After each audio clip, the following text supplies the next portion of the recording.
Here's Precalc 7-24. So it says solve each of the following equations.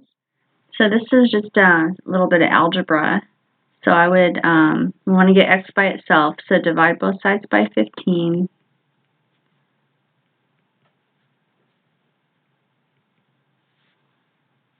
I don't know, maybe we'll get lucky and this will be a nice number.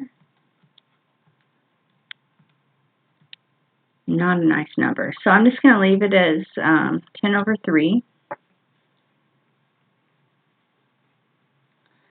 So I need to get this exponent gone. So there's a couple ways I could do it. One way would be to take the 3.7th root of both sides. My calculator has a key where I can take whatever root I want. Another way would be to just raise both sides to the 1 over 3.7 power.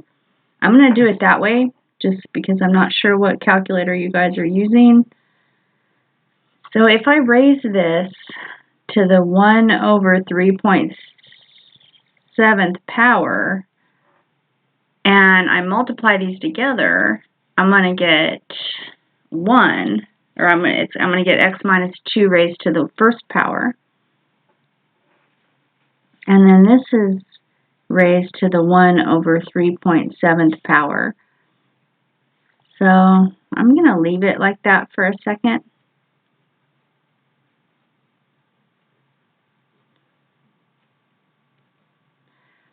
And then I'm going to add 2 to both sides.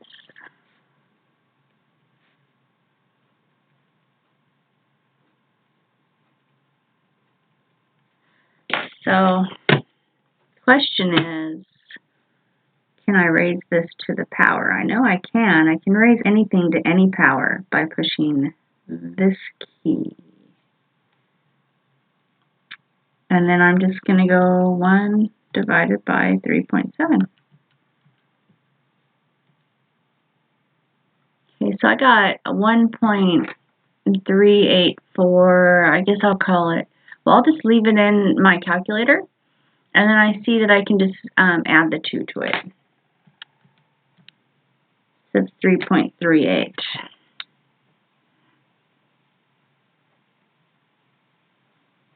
Let's see, your answer book has it as 3.385, so we'll just round it the same way.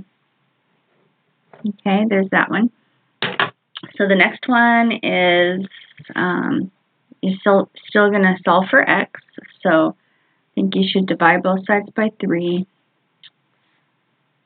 Log base 4 of x minus 2 equals 2. Now here I can just use the, I can change this into exponential form. So there's a log law, or a log property of logarithms that says log base b of,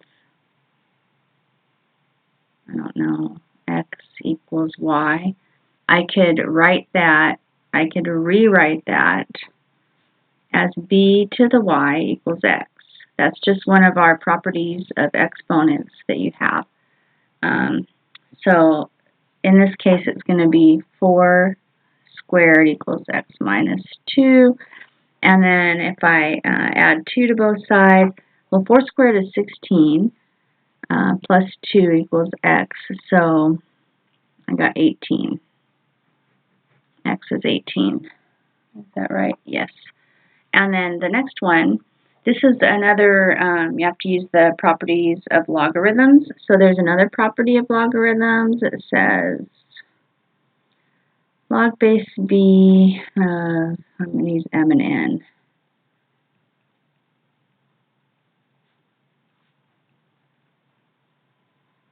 That's a b.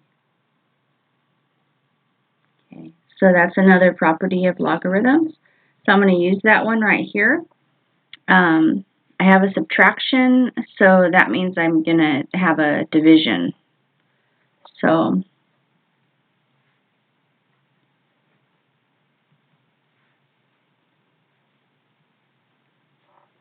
I have that, and then I'm going to use this one up here that says take that, raise it to that, and it's equal to the analog or the argument. So 3 squared equals,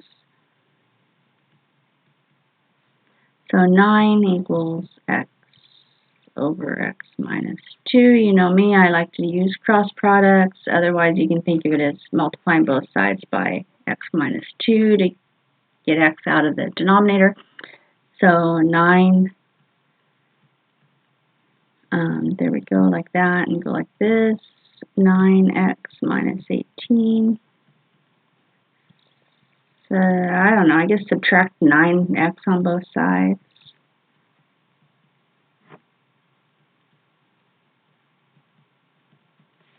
Divide by negative 8.